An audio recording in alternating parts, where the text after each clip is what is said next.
solutions across a varied spectrum of engagement. Welcome back to the Hajim Becoming series, where we explore the deep truths and the principles that will enable you become everything you are made to be, to do, and to have. My name is William Awana. I have actually learned a lot today, personally, from this episode, from this the Becoming series today. I have learned a lot, and I have been inspired personally. Components are cheap. Resistors are 10 naira, 5 naira. Transistors 100 naira. Which you do the amplification. Transformer is just for amplification. I do the conversion. I convert the DC voltage to AC voltage. That is how I'm able to produce a power supply. That's an amazing journey there. I have the meal for myself.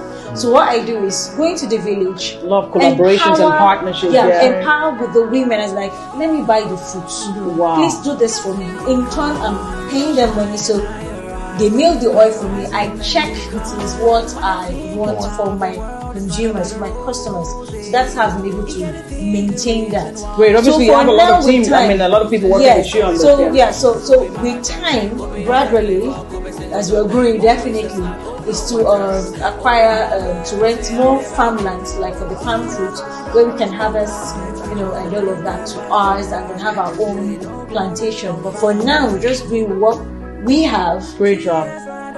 Impacting not just about us. And some people don't also know that where we are, just like you have the Google Earth, for an example, there's a dotting where you are right now that is called something right up there. So if you have the Star app or the Gazers app, for an example, you're going to see some dotting, the listings, the namings. And the first question is like, who named these things? Fly this, that, and that, and that, and that. Every space, every joint, every area in the space, framework is named. The question is, who named it?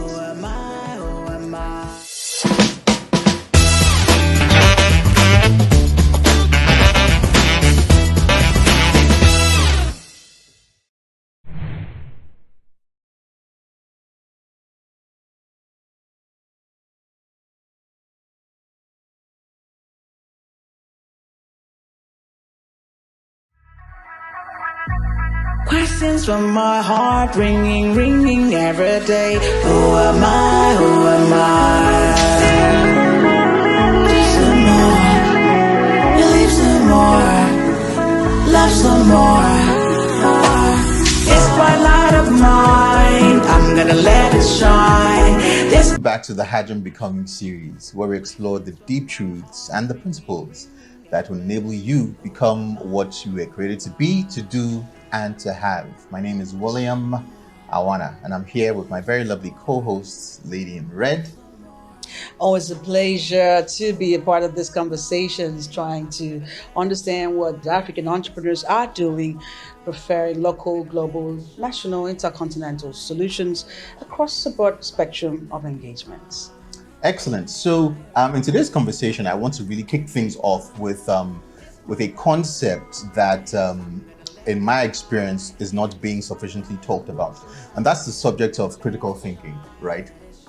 Which I think is very critical, for entrepreneurs to think about. And why do I say that? It's because in this part of the world, when we're talking about business operations, or when people say that they have X business or Y business, or they want to start a business, when you talk to them, on the average, most of them are actually just doing what is called a dummy corporation. They're copying the neighbor, right? They see somebody who opened a hairdressing salon, for instance, and this person is making some cool money, and then the next thing you want to do is to copy his idea and to run with it, right? Whereas you might be sitting on something that is actually a lot more valuable.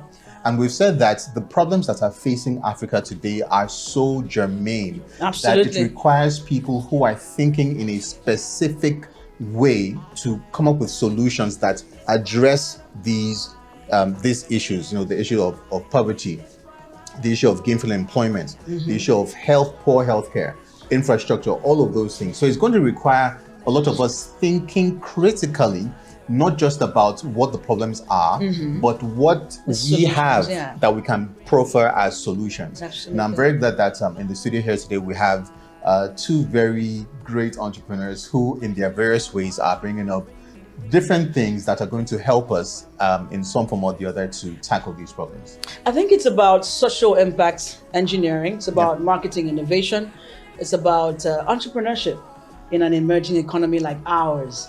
And I think this too have decided to, take the stage, provide a solution, bearing the institutional void and not minding if there's anyone who's going to be there to give them a leg or a foot forward. So, nature, nature's glory. You've been around the globe. We've been around Africa. We follow you a lot, and we see what you're doing. You're big on the internet as nature's glory, and I would like to know more. What does this do? I see you travel a lot to trade fairs, marketing your products and driving export relations and all of that. The same products, same share butters. What's the difference? What's this thing about nature's glory, cutting and going across Africa trying to do this? Okay, thank you so much, Brown. Absolutely. My name is Marie Itiekak. I'm a biochemist, a skincare formulator, a skin dehydration, a food dehydration expert, and an export consultant. Now, I make these products that I discovered are actually needed, not just in Uyo, not just in Akwa Ibom states, not just in Nigeria, but actually even outside the country. In Africa, in UK, in America, we've sent these products to different parts. So I took advantage of the opportunities with the Nigerian Export Promotion Council. They support businesses in Nigeria to attend international trade fairs to showcase products, locally made products produced in Nigeria. So I use that opportunity to, of course, talk about the amazing things we are doing here at Nature's Glory Limited. Amazing stuff. Sometimes people don't think that federal government agencies are in check, are working, but that's a good one there. You see NEPC doing that. Although we're not marketing them here, but they're doing a great job. So it shows that these things are working, because sometimes entrepreneurs actually think that, or business people in business invariably think that some of these agencies set up for these concerns are not being attended to. Sometimes you ask some entrepreneurs, do you know CAC? They don't know. Do you know agencies, supporting agencies? They don't know. The question is, how do you want to solve a problem or prefer a solution when you do not know, or you map your ecosystem? How does that even work? Because it's not going to work. You say you're a startup. Do you know EDPs, for an example, or EDCs, for an example? That is Enterprise Development Centers, for an example. Do you know any of them across Africa? You don't. You say you're an entrepreneur. Do you know the agencies that are involved in pushing stuff out there for you? Absolutely. Licensing. Do you know about taxation? Do you know about insurance? So it's very funny, right? Because we keep on complaining that, we're Africans, we have value, we have things to bring to the table, the world should hear us and all of that. But I'm saying, calm down. Compare yourself to the average entrepreneur in Europe or America, right? First of all, it's not necessarily about the environment, although of course you can't rule that out. It's more a function of mindset. Absolutely. How do they think? They're not thinking about producing something that they're just going to sell for people around the corner. Absolutely. They're looking at the next country. They're looking at the next continent. They're looking at where they can export their goods and services to across the globe. But leading me back to the question I had in mind when I first heard Glory talk about what she's doing, right? If we're taking a critical look at these products that we have here, we have honey, we have black soap, we have shea butter, etc. Now, it's obvious that these things are not just things we're seeing here today. They didn't just fall from the sky yesterday, right? So what exactly have you been able to do to not just harness these things, but to be able to have a footprint? Whereas these things are also surrounding so many other people. Absolutely. But they're doing, or they can't even see the value that is inherent in these things.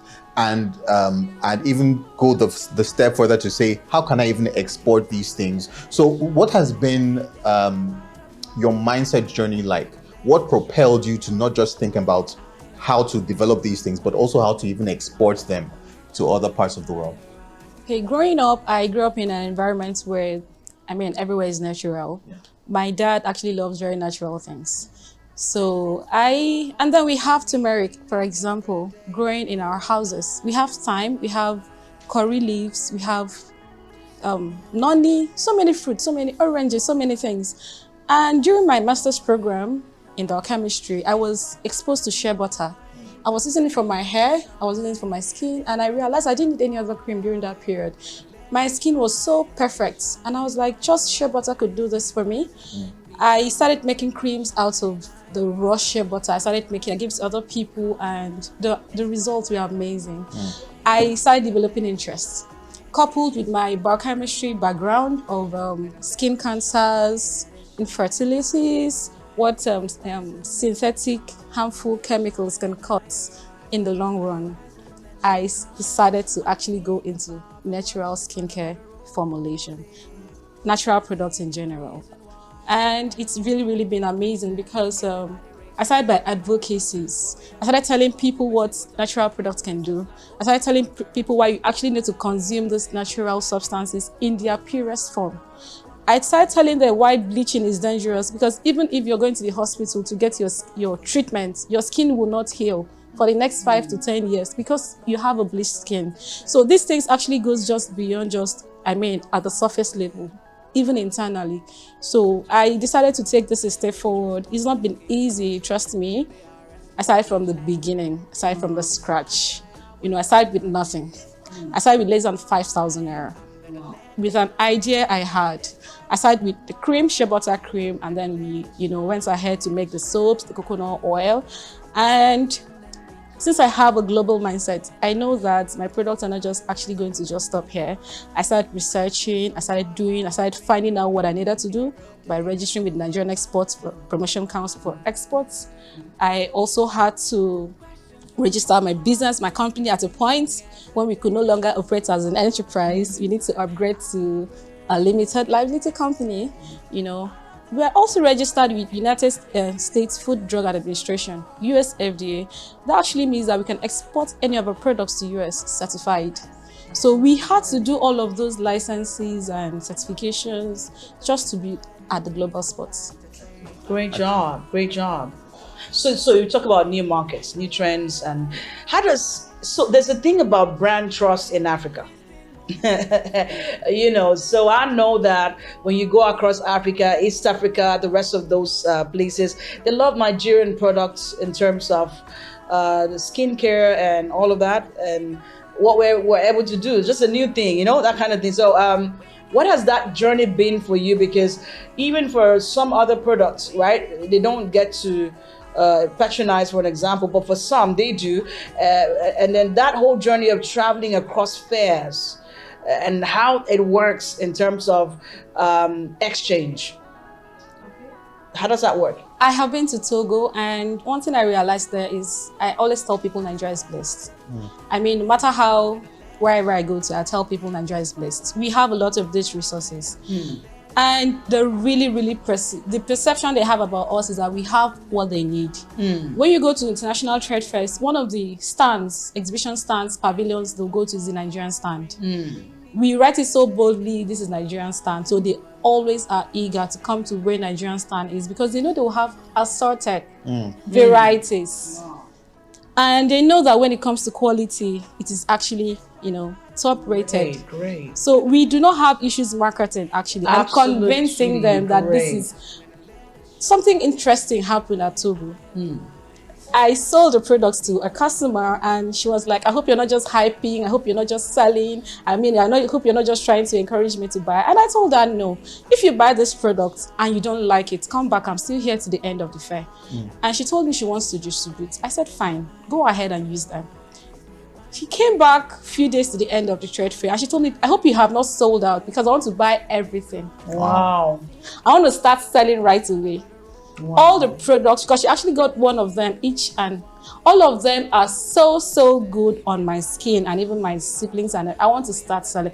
She is our distributor currently in Togo. It's amazing. The same thing happened in Gambia, people always come to Nigerian stand to look for food products, to come look for skincare, artwork, just name it, everything. So when they come there and they find out, they see varieties and the rest of them, at first, you know, as a human, they want to test maybe a small size during the beginning of the fair. Most times, the trade tests take like 3 weeks or more. So in a space of 2-3 weeks, they've seen what they actually need. Yeah. And before the end of the trade fair, they'll come back buying those big sizes. That's what they do. So it's That's very very clear typical. that there's an appreciation and brand trust across Africa. Generally, that's what it means. It's an appreciation. It also has an underlining on our agencies. That means they're doing a great job. Yes. You know, for us to be able to start trusting, because prior to this time, some years back, it was only Ankara. You know, that we could actually, you know, we like the one from Tanzania, we like the one from, you know, several other places. But now it shows that there's a lot of brand trust, appreciation, and stuff going around that border. Yeah, absolutely. And you know, just to like take the conversation further from there, you know, one of the issues that we're having in Africa, compared to a place like US, is that the beauty of the US is that the economy is interconnected, right? You can move or you can produce a product or a service in the East Coast of the US, and you can export it to the West Coast without even paying any form of duty, right? But here you can't do that. You can't take it from Lagos to SA. You can't do that because we don't have those the infrastructure in place. You know, can we have a direct railway line, for instance, that moves from Lagos to SA and interconnects? That is why it's called the United States of America. And you know, just when you started and you talked about critical thinking, I remember that sometime back Elon Musk would say, a particular day he said it was a boring day. And so when it was a boring day, he decided to do something boring. And then he was able to come up with that company called Boring Company. You understand? Why wouldn't we have a tunnel that could take us from UK to US, and it's just that kind of straight thing? So you just hop into this like a flight, or hop into it like some kind of lift, and then you press a button, you understand? And then once you press that button, you appear in US. All the way from UK in just a few so I think it's really interesting. So one more question from me before we move on to our other guest, who is raring to go. Right, you were talking about the impact that you're able to have in a relatively short period of time by going to West African economies, showcasing the beauty of the Nigerian products that we have, etc. And I recall that you said you started with less than 5,000 naira.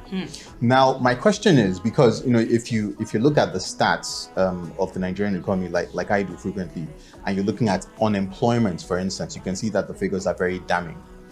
But here is somebody who had particularly zero, because if we're talking about the value of the naira, as it were, and you're looking at less than 5,000 naira, who has been able to move from that point to where you are, this point, and is still growing, right? And you didn't succumb to the popular narrative of there are no jobs, you know, what are we going to do? The sky is falling on our heads. How would, because I'm putting you on the spot, as it were, and there are people out there who are watching and they're saying, okay, how was she just able to do it? You know, zero funding. How did she make that journey? Because funding is a very critical part of the entrepreneurial journey, ecosystem. Right? You can have the best idea in the world, but if there's no money behind you speaking, your idea will fizzle out very quickly. So what did that journey entail? You know, just take us through that. The first year, actually it's 5 years now. The first 2 years was really, really, really tough because I did not have any money. And what I did was, I still do till now. Every money that is generated from the business goes back into the business. I did not understand what it meant, pay yourself, because there was even nothing left to pay myself. I mean, I started with less than 5,000, so how much will I now pay myself with? And especially because it's production, manufacturing, you actually need a lot of things to get a product on the shelf, you know. You actually need the coconut, you need the machines, you need the raw mat, you need everything. So how much actually will you need? You always need a lot of money at every given time to do a lot of things. So what I did at the beginning was I was putting in every money I got from the business back into the business. And I was doing borrowing. my dad, my mom, my siblings, my friends. I would just call someone, I need this, and immediately they give me, the whole money goes into that project. And when I make sales, I try to pay back no matter how it is in bits. So that's what I was able to do before I started having some external support. You know, people want to support what they can see. Yeah. You know, if you don't put in your funds, if you don't do your part, nobody will bring in theirs. So I started getting one or two support from, you know, external sources, and we're able to start getting some hand mixers, soap mixers, grinders, food dehydrators, because we also do dehydration services. We have a lot of dehydration things we do too, and grinders and a lot of other things. And like you said, there's really no job. We train others. That's why we train people. We've done a lot of trainings. We've trained students from University of Uyo at the GST level. We've trained up to 100. Currently, we are training another 50. That's amazing. Currently, we trained last year 50 of them. I've also trained students at Pamo University of Medical Science in Rivers State. It's a private university. I go there to train them, still on the entrepreneurship training. We also train students on internship, 6 months industrial attachment. They stay with us for 6 months, do their IT, and they go.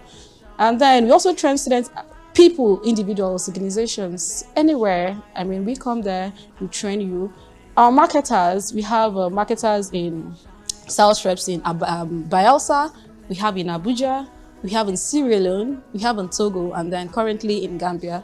So we empower these people by giving them our products to sell. I mean, that's a way to encourage the young people. So you don't just go sit down and say there is no job in the country. Absolute great job. Wow. Wow, that's an amazing Very revelation. amazing, very amazing. And I'm so glad that she took time to talk Explain about that, it, because yeah. somebody out there is wondering how he or she can do the same thing, and you've just given them the answer. Actually, can move from 5,000 naira to Gambia to Togo to Sierra Leone. You know what I'm saying? To 6 or 7 digits. You know what I'm Right. saying? So it also recalls to mind something I heard Denzel Washington say, right? And he said something, I think in a movie or so. He said, some of the time you have to do what you, or you need to do what you have to do before you can do what you want to do. Wow. You know, and I think that's the mindset that we need to start appreciating, you know, before we get to the level of the pantheon of where we want to be. So you have to do what you have to do before you do what you want to do. Wow, right back to you. So tell us about what you're doing.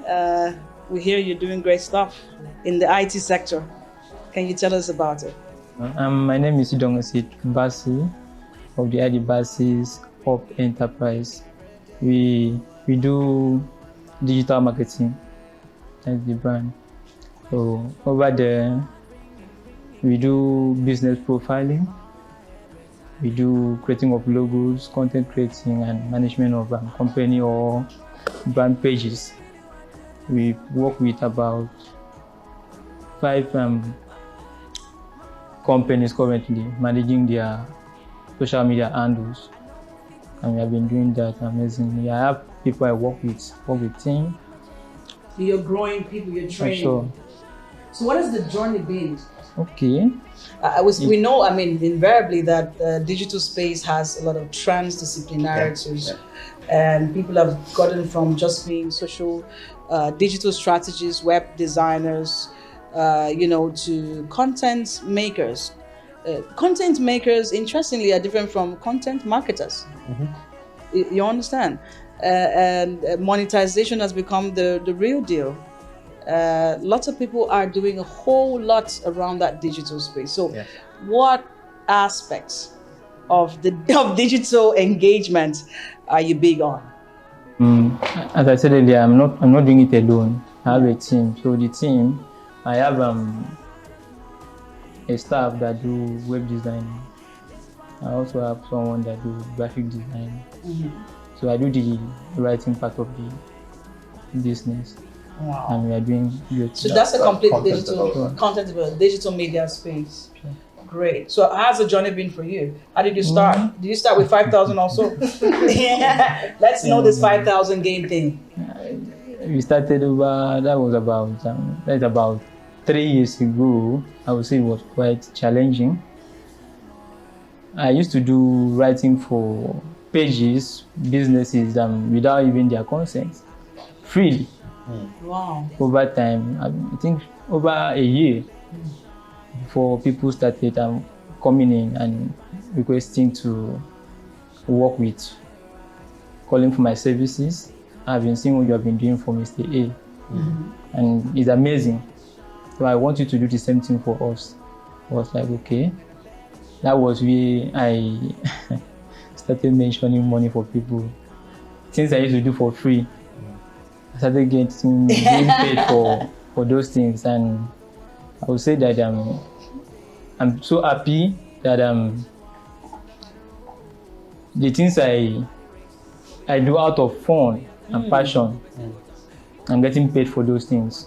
Great. And I have a community person that I do talk to on business, entrepreneurship, how to start up business, how to monetize your business, and how to profile your business on social media. Absolutely. Yeah. Because and over time I've been engaged on projects, schools to come talk to students on how to do their school activities and how to also manage their businesses without much challenges. Which it's been great. Yeah, It's great, very sure. interesting because alternative education is a very big part of education. Yeah. We have some policies on education that has not enabled other activities of the average child. Yeah. And you want to begin to consolidate on the frames that will explore the latent potentialities of that child. And so having to have IT trainings in schools and all of that, I think it's a big part of what our policymakers should engage. Arts and crafts, digital business is big. So it's pretty expansive, like we said earlier. So, and I saw that you were talking about yours too, when you had to post and post and post. And it's not about the traveling, it's about the posting on social media too, because we get to see what you do. Yeah. And at some point I asked, why are you doing dehydration? Yeah. And at some point I noticed that lots of people responded to Nature's Glory on her handle concerning, they actually made a lot of inquiries on our handle for, the hydration of stuff. So can you talk more about how digital media has also expanded your business and all of that? Sometime last year, about a year now, we got, not even up to a year, we got a food dehydrator. And what actually propelled me to get the food dehydrator was because we used to sun dry. And when we are producing coconut oil, we have to sun dry the chaff to use it to do something else. At the end, we won't be able to use it because it smells bad, the color changes, microbes get to infect, flies and the rest. So there was actually a need. And because we process things like turmeric and the rest of them as raw materials for our skincare production, we needed a food dehydrator. Though expensive, very expensive, but we had to, get that. So when we got that for our, factory use, I felt, we could extend this service to others. There are other SMEs, businesses, individuals who probably would need to sun dry, and that was actually during the rainy season. So we came online and we told them we have a food dehydrator. We can dehydrate whatever you bring for us. And we didn't just stop at dehydration, we went as far as grinding. Wow. So let's say you have plantain, you have ripe plantain, you have plantain unripe, whatever. You have beans, you want us to dehydrate for you. We can actually convert it to plantain flour. So we came online and we started talking about, people did not even know that such a thing actually exists. And people love to, every day I made it as a point of duty to make a post about food dehydration. And at a point, one thing I noticed was, anywhere on Facebook, they say, who can dehydrate something for me? It's not somebody. Everybody will just, because I was the one talking about it every day. Absolutely. And we started having lots of, at some point, even had more customers that we could handle at a time. We'll book you for tomorrow. That's the power of social media. Yeah. Yes. So it's interesting, right? That an idea, just a single idea, a small idea that pops into your head one day, can expand and can develop so many branches. Amazing stuff. Because you just started out with, okay, let me see what I can do with these things that I have here, and before you could blink an eye, we've already started talking about food dehydration, this, that, and the other, right? So I think as a pointer to people that, when you have an idea, think of it as a seed. Anytime you hold a seed in your hand, factually, right, you're looking at one small tiny seed.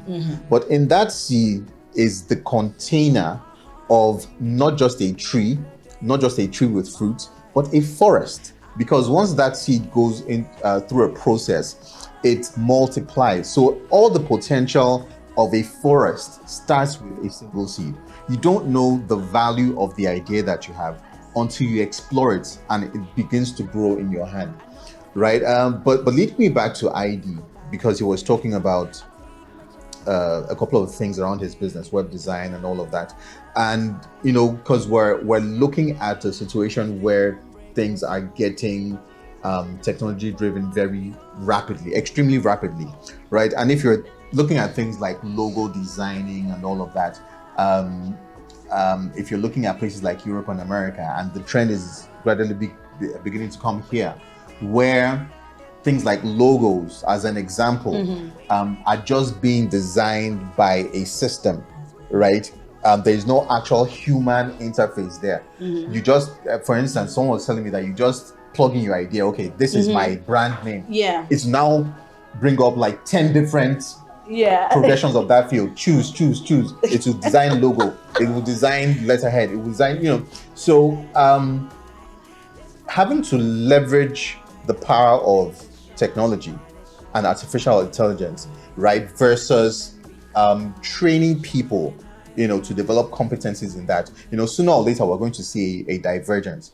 So what things do you think you can put in place? Because if you're focusing people on one stream, by the time that stream dries up, those those advantages, will also dry up. So how do you intend to, bridge that gap nexus, and also expand the capacities of people that you're working with? We've noticed it that there are some program app that once you key in maybe the name of your brand, so many things will come out. Then you choose the one you wish to go with. So I have stand out as a brand of my own to do something different, a business different from the other business I'm doing, which is the business profiling, logos, and the rest of them. So currently, I do real estate agency. I've worked with about 4 estate here in Uyo, and I believe God with time I will get to where I believe I'm supposed to go be. So basically, you're growing the community to be able to drive action in that area you're talking about, digital services, digital media services, conversational commerce, as it were. Finding different expressions. And finding different expressions in the transdisciplinarity we talked about. Going back to what our uncle said, it's amazing when you look at ideas and how you proliferate across a frame that is not normal. I used to say the person who actually discovered electricity would not believe that the person doing the bulb today would be getting more money than he got. I'm not sure they had to pay him $50 trillion for an example, but that ideology, that discovery, as it were, was put in use, and it's beautiful. And also, when you consider sectors like the media sector, for an example, you want to consider, how did somebody believe that someone would have to be in a room and you have to start loving the whispers in the night, and it's supposed to be a radio, and soon you're supposed to know the name of the person, you're supposed to love the OAP, for an example. And soon you'd have to call out if you have to do call sessions, for an example, and it becomes a radio engagement. How does that even work? Someone is somewhere currently right now talking to a system, and you're supposed to listen to that person by tuning into a frequency. Such a wild ideology that is supposed to also translate into the economic frame of being an enterprise and churning out into an industry. How do you even imagine that from news that you did not curate, you can make money? And that from news that it's long, because when you talk about, even the OAP has to be paid money. The person writing has to be paid money. You understand, in the full media house, for an example. And then it goes to the radio, and then it goes to the print, and then it goes to the stream. The streams, for an example. And so that idea proliferation continues like that until it becomes something that we now say controls the financial market. How did we ever know that from an idea, media would control the flow of action in the economy, the media, the financial markets, and all of that? So there's a lot of power. We see power in an idea, because it can really churn out into something that you can never imagine. So for me, I always say that one idea is worth trillions of dollars, pounds, etc., as it were. So, which is another interesting point that I had sort of pondered on earlier. I was looking at the list of the wealthiest individuals per Forbes magazine. Forbes magazine. They regularly come up, I think, on an annual basis, the richest people in the world. So I was just having a glance. I think this was 2020. I was having a quick glance through, so they'll put the name of the person, the business, the business industry, and then the net worth. So you see someone like Elon Musk, for instance, this, that, and the other. $71 billion dollars or whatever. Then I was just going down the list, and I saw one guy. I can't quite remember his name now, but he's an Asian fellow. Guess what his business was? What? Pig breeding. Wow. Pig breeding. He breeds pigs. Yet his net worth was in the billions of dollars. So when people talk about there's no money in this idea or in this business, it's not the business that's the issue. It's the person. How can someone be on the list of the richest individuals in the world through pig breeding? There's something that he has seen in that business that he has deployed his mindset to, and is making him billions of dollars. Yeah. You're sitting on the potential gold mine, and you're saying there's no money in the idea. We started out this session by talking about critical thinking. Absolutely. And this is exactly what is playing out. Absolutely. Great job, everyone. You're doing an amazing stuff. It's an amazing session so far. We'll be checking in on our Zoom model mentor today. But before we go, we would love to listen to one word from Nature's Glory to the average African entrepreneur, or the average global entrepreneur, because she's global. I mean, I heard her, and she's got a lot of energy, and I'm sure she's going to share that energy with you today. All right, thank you. I would just say to our entrepreneur out there, anywhere you are in the world, to be very focused and consistent. It is one thing to have the idea. It is one thing to want to make a difference, but it's another thing to actually be focused and consistent. It is one thing that will take you out there and make you stand out and unique, because in the world where every other person is doing what you are doing, it's consistency that will place you out there. Also, you have to be very, improve, spend money, invest in self-development. If you're thinking global, if you're thinking, conquering outside your country, outside your domain, you actually need to invest in knowledge. Sacrifice your business. It's not going to be easy. It's not a walk in the park. Business anyway is not easy, especially where funding is involved and several other factors. You have to be ready to sacrifice, and you can stretch. Ask for money, ask people, collaborate, partner. Look for people who have interest in what you're doing, and see how you can grow from there. Great job. ID. Okay, to our fellow entrepreneurs out there, my advice would be that you should just know your values. Who are you? Who do people see you to be? And who do you intend to be in the next 2-3 years? You should be focused, be consistent. Then just do what you feel you have passion for. Thank you.